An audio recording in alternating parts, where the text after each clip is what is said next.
Muito obrigado. Eu por acaso tenho aqui um pequeno texto escrito que irei. Não, eu creio. Não, agora é que estás desligado.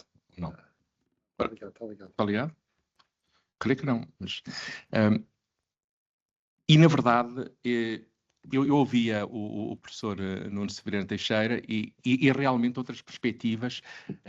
Nós assistimos a uma evolução paralela, digamos assim. Por exemplo, na forma como o direito e a ciência política olham para o Estado. Nós estamos a celebrar em Portugal os 50 anos de entrada em vigor da Constituição da República de 1976, nesta transição para a democracia, e precisamente por isso eu gostaria de me debruçar sobre um conceito que me vem intrigando há muito tempo e sobre o qual eu tenho estudado, que é o conceito de soberania, que vem, afinal de contas, a ser isto da soberania. Nós, por exemplo, no plano jurídico, e nós estivemos no século XX, quer em Portugal, quer noutros países, ilustres juristas que foram também cientistas políticos ao mesmo tempo. Marcelo Caetano, por exemplo, em Portugal, enfim, inaugurou numa perspectiva muito portuguesa esse casamento entre o direito e a ciência política e também entre a história. Aliás, nós íamos ver os livros dele e tinham lá todas essas três partes dele como autor, mas, por exemplo, um homem como Carlos Schmitt foi simultaneamente um autor que nos influenciou até hoje, foi também um jurista e um teórico da política. E porquê que me interessa a questão da soberania? Porquê que é relevante para este projeto? Porque eu não me sinto convencido, salvo nem sequer numa visão positivista da história ou do direito ou das relações internacionais, eu não me sinto satisfeito com a definição do que são funções de soberania. Precisamente quando provavelmente deveriam também ser outras, que não apenas as clássicas, que lá está dentro de uma outra perspectiva, e porque provavelmente o grande risco que hoje se corre é ou de abandonar o conceito. Lembro das grandes discussões que havia: vamos abandonar o conceito de soberania, substituí-lo por outro, por exemplo, de autonomia ou de interdependência. Bem, e sobretudo esta preocupação de podermos ter um Estado que não seja verdadeiramente soberano. Mas eu começaria por dar duas razões que me parecem importantes para estudar a soberania numa obra coletiva como esta, sobre a história global das relações internacionais de Portugal. Em primeiro lugar, porque a soberania não é um conceito fixo nem temporal. Pelo contrário, ele muda ao longo da história.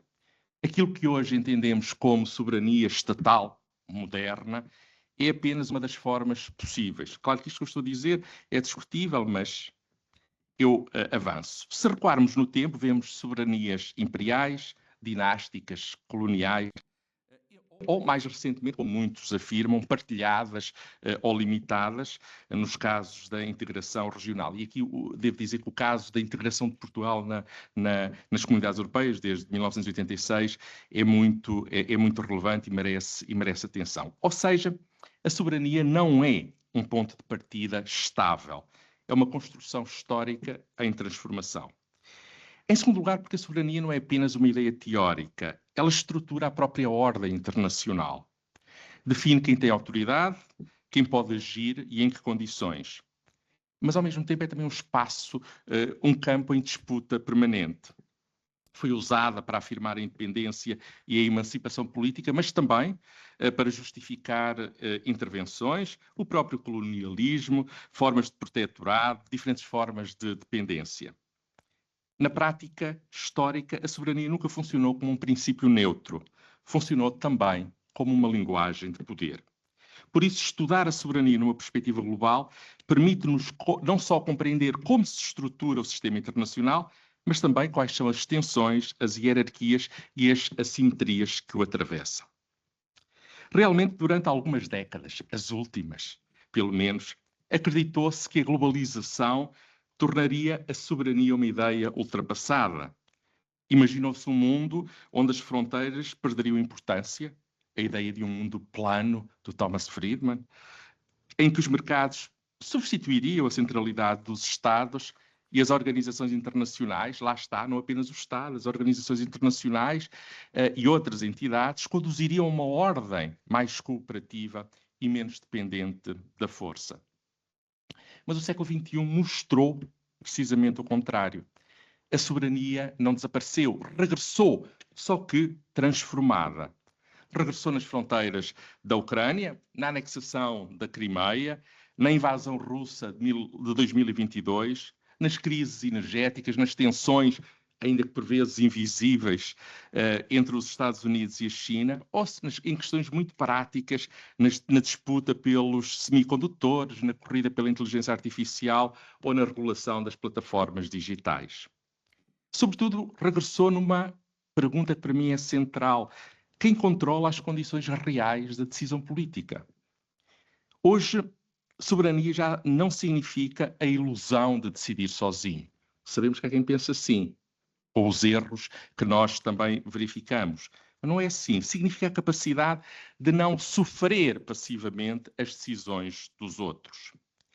Realmente, durante séculos, a soberania foi entendida como o poder supremo do Estado sobre um território e uma população. Essa definição continua importante, mas tornou-se insuficiente. E muitos concordarão comigo.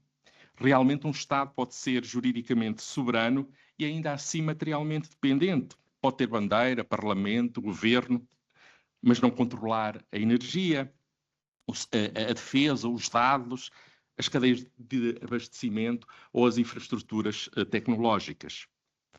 A soberania formal responde à pergunta: quem é reconhecido como um Estado? A soberania efetiva responde a uma pergunta mais exigente: quem consegue agir quando é necessário fazê-lo? É esta passagem da soberania formal para a soberania efetiva que marca o nosso tempo. Desde Jean Bodin a Thomas Hobbes e Carl Schmitt, de quem eu ainda há pouco falei, aqui no intervalo de 3 séculos, a soberania foi associada à capacidade de decisão, sobretudo em momentos de crise. A Paz de Westfália consolidou a ideia de uma ordem internacional fundada na autoridade territorial dos Estados, na independência face ao exterior e no monopólio legítimo do uso da força no plano interno. Mas a soberania nunca foi absoluta. Os Estados sempre dependeram de alianças, falando agora dos Estados, do próprio comércio e de equilíbrios de poder. O que mudou foi a profundidade da interdependência contemporânea e, quiçá, isto pensando também no caso português, mas e, quiçá, a natureza do próprio poder. Enfim, isto há que estudar bem isto. Na verdade, hoje os Estados dependem de cadeias globais de produção, dos mercados financeiros, de plataformas digitais, das tecnologias críticas e das próprias instituições supranacionais em que se integram. Veja-se o caso de Portugal no seio das comunidades europeias ou da União Europeia hoje em dia. E também sabemos que decisões tomadas por bancos centrais, empresas tecnológicas, fundos de investimento, agências de notação, podem afetar mais rapidamente a vida dos cidadãos do que muitas decisões parlamentares. Daqui nasce um dos grandes paradoxos democráticos do nosso tempo. Os cidadãos, todos o sabemos, os cidadãos continuam a votar, sobretudo no plano nacional, mas muitos dos poderes que moldam as suas vidas operam para além da escala nacional. E isto é trágico, como sabemos, pelas consequências que vai tendo. Veja-se o nível de votação, por exemplo, nas eleições europeias, sabendo nós que a legislação portuguesa é, em larga medida, de produção europeia. Resta saber se a própria União Europeia se poderia assumir, ela própria enquanto entidade legiferante, como uma característica dos Estados nacionais, se ela própria poderia substituir os Estados. Já falarei sobre isso. De facto, a globalização não aboliu a ideia de soberania, mas obriga-nos a repensá-la.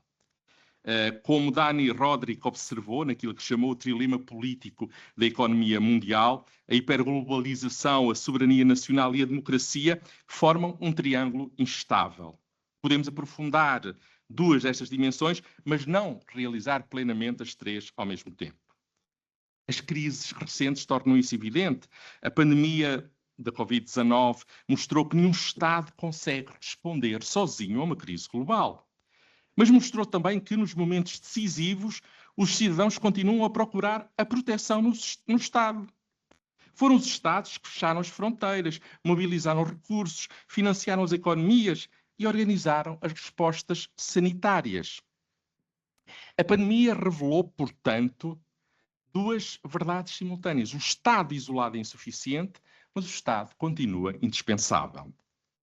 O mesmo sucede com as alterações climáticas, a cibersegurança, a inteligência artificial ou, e vejo aqui a professora Fernanda Rolo com tanto gosto, ou a ciência aberta, este grande projeto que a move desde há tantos anos e que me move a mim. Mas como é possível construir isto, sobretudo construir isto fora do modelo puramente capitalista em que aparece aos olhos de tantos sem a intervenção dos poderes públicos, sabendo que nenhum Estado, mesmo um Estado grande na União Europeia, é capaz, sozinho, de levar a cabo um projeto deste. Ou seja, os problemas, e por trás da ciência aberta também está um problema, ou vários, são globais, mas exigem Estados capazes de regular, investir, proteger e coordenar respostas. É neste contexto que a União Europeia assume particular relevância, nomeadamente no caso português. Muitas vezes a integração europeia foi descrita como uma perda de soberania nacional, também no caso português. Todos nos recordamos, na década de 70, quando Mário Soares, contra o conselho dos economistas que ele ouviu, decidiu, não, vamos entrar para as comunidades europeias. Mas esta ideia da perda da soberania, mas a verdade é que em muitos domínios trata-se antes de uma tentativa de recuperar capacidade de ação noutra escala. Nenhum Estado europeu isolado possui, insisto, dimensão suficiente para competir sozinho com potências continentais como os Estados Unidos ou a China, nos vários domínios da tecnologia, a defesa, energia ou mesmo a regulação digital. Neste sentido, a soberania europeia pode ser entendida como uma condição de eficácia da soberania nacional. Mas o que pode vir a ser isso? Como é que podemos entender nesta nossa relação desde, pelo menos, finais dos anos 60, desde a nossa entrada na EFTA, com as instituições europeias? E existe aqui uma tensão importante. A capacidade estratégica só será legítima se for acompanhada por legitimidade democrática. Eu ainda há dias falava com uma antiga governante portuguesa que se mostrava muito preocupada por, no seu distrito, a forma como, sobretudo, as pessoas de maior idade, mas não só, como estão desapontadas com aquilo que é o desempenho da União Europeia, porque não lhes diz nada. Ora bem, não basta poder agir. É necessário que os cidadãos reconheçam como legítimo o poder de agir. A guerra da Ucrânia tornou esta questão evidente. A invasão russa de 2022 foi um ataque à integridade territorial de um Estado soberano, mas foi também um choque estratégico para a Europa, que redescobriu as suas dependências energéticas, militares e tecnológicas, e que se há de dizer de Portugal neste contexto. A guerra mostrou que a soberania não é apenas um princípio jurídico, é também uma capacidade material. Lembro-me de um grande debate que houve aqui entre pessoas que iam do Partido Comunista ao CDS sobre esta questão, nesta mesma mesa, que deu, aliás, um debate muito interessante e posições, opiniões diferentes, e há também que ouvi-las e confrontá-las.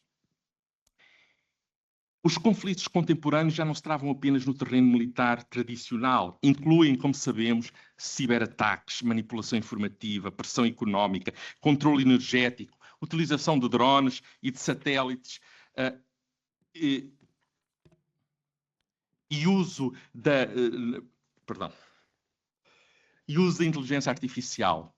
O campo de batalha expandiu-se para as infraestruturas, os dados e as redes digitais. Daí a crescente importância daquilo que hoje se chama a soberania digital.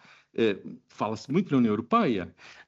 O próprio Luciano Floridi, na grande conferência que nós aqui tivemos sobre a diética, ele que falava, bem, a Europa precisa de preservar uma soberania digital precisamente para não sucumbir perante os Estados Unidos. Ora, hoje, controlar dados, algoritmos, sistemas de computação e infraestruturas tecnológicas tornou-se tão decisivo quanto controlar território ou o território. As grandes plataformas digitais adquiriram um poder sem precedentes sobre a circulação da informação, a opinião pública e a organização da vida social. A questão deixou de ser apenas económica. Tornou-se umbilicalmente política, sendo que aqui política é ser política e muito mais do que isso. Quem regula o espaço público digital? Quem controla os dados? Quem define os limites da inteligência artificial? A soberania digital tornou-se uma condição da liberdade política. A União Europeia tem procurado responder através da regulação dos mercados e serviços digitais, da proteção de dados e do enquadramento da inteligência artificial. Discute-se, se bem ou mal, por comparação com os Estados Unidos e com a China, nomeadamente. A verdade, uma coisa é certa, regular não basta. A soberania tecnológica, como uma das expressões da soberania digital, exige também capacidade própria. Lá está o acesso aos semicondutores, a computação avançada, a cibersegurança, a investigação científica. Ora, cá estamos nós, como académicos, qual é o nosso papel? E investimento estratégico, também investimento estratégico na ciência.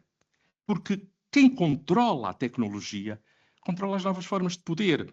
Ora bem, tudo isto conduz à relação central entre soberania e democracia. A democracia moderna desenvolveu-se historicamente no quadro do Estado-nação, sabemos-lo. Existia uma ligação relativamente clara entre representação, decisão e responsabilidade. Hoje, essa ligação tornou-se mais frágil, porque muitos centros efetivos de poder operam, como aqui já foi lembrado e dito, em níveis transnacionais, tecnocráticos ou privados.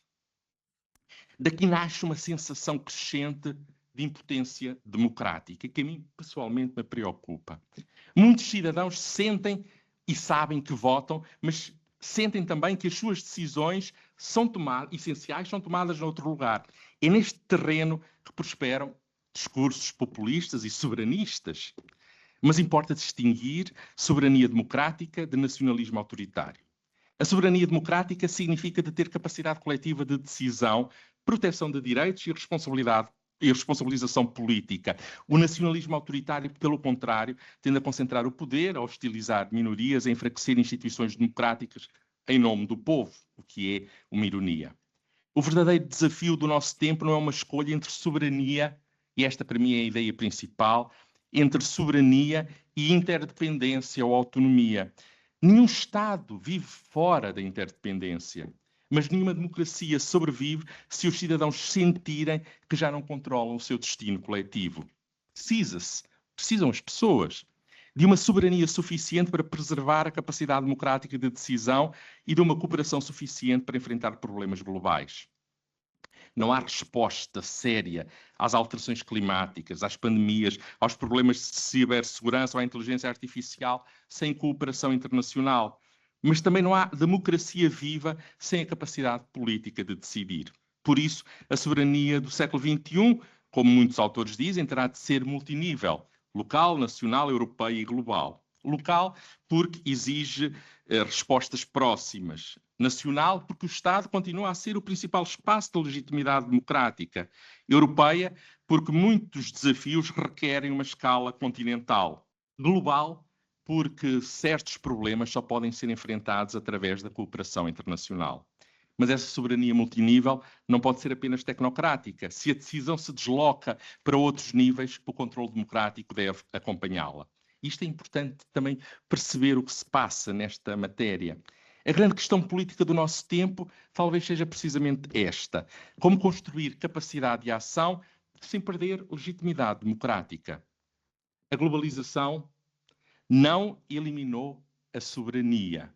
Nem eu estou convencido de que, esta é uma discussão muito interessante, se esta fragmentação dos mercados e da própria política internacional, se ela diminui a globalização. Os índices têm sérias dúvidas, não creio que isso esteja a acontecer. Na verdade, a globalização eliminou apenas a ilusão de que a soberania significa autonomia absoluta.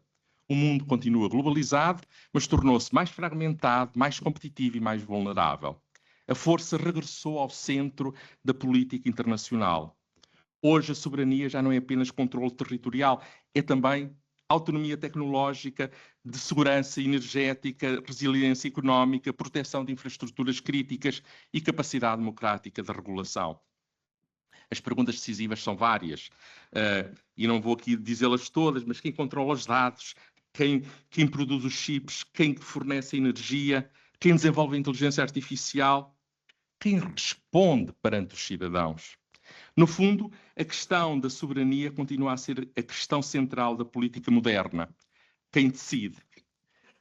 Mas, no século XXI, essa pergunta exige novos complementos. Quem decide? Com que meios? Perante quem? E com que legitimidade?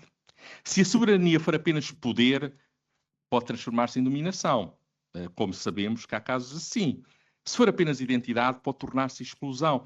Se for apenas tecnocracia, pode perder a legitimidade.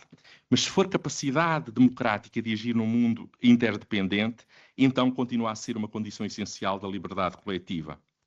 Talvez essa seja a grande tarefa política do nosso tempo, que a academia, e nós aqui hoje somos a academia, não pode furtar-se a pensar. Construir uma soberania capaz de proteger sem fechar, cooperar sem dissolver e afirmar a democracia num mundo marcado simultaneamente, como também aqui já foi dito pelo professor Nuno Severino Teixeira, por Estados, sem dúvida, mas também por mercados, plataformas, algoritmos. São coisas diferentes, mas que estão entrelaçadas. É também aí que estamos nós responsáveis por esta obra coletiva, e estou a acabar. Porque a soberania, no seu sentido mais profundo, continua a ser a possibilidade de uma comunidade política participar nas decisões que moldam o seu destino. É por isso que ela, a meu ver, permanece como uma das grandes questões do século XXI e algo que não pode deixar de ser explorado e atravessar esta obra tão significativa. E agora é mesmo uma última nota, a propósito de uma coisa que o professor José Eduardo Franco já disse e que a mim me enche de alegria, que é termos aqui académicos de várias instituições. O professor Armando Rocha Trindade criou, fundou algo absolutamente notável. Está aqui também o meu colega José Salles, que conhece isso ainda melhor do que eu, porque entrou um pouquinho antes para a universidade, que foi aquela coleção dos livros azuis, que reunia os melhores do país em várias áreas. E também estas obras, porque não é só esta que estamos a falar, também é esta, por exemplo, que está aqui tão bonita, reúne, de facto, desde logo os melhores do país, e não só do país, e por isso é muito importante. Hoje é um grande dia também por isso. Obrigado.